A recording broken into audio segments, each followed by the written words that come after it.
شهر رمضان الذي أنزل فيه القرآن هدى للناس وبينات من الهدى والفرقان۔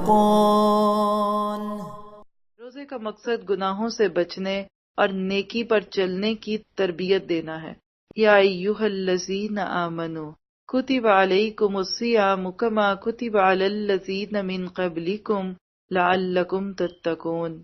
اے لوگو جو ایمان لائے ہو، تم پر روزے فرض کر دیے گئے ہیں جس طرح تم سے پہلے انبیاء کے پیرووں پر فرض کیے گئے تھے، اس سے توقع ہے کہ تم میں تقوی کی صفت ہوگی۔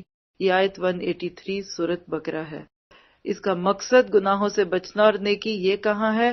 لعلکم تتقون۔ ہم روزے رکھتے ہوئے ضرور اس بات کو ذہن میں رکھیں کہ تقوی صرف گناہوں سے بچنا نہیں ہے، بلکہ نیکی کے موقعوں کا نظر آ جانا بھی تقوی ہے۔ ہمارے ہاں عموماً تقوی کا تعلق گناہ سے ہے، گناہ سے نہیں ہے۔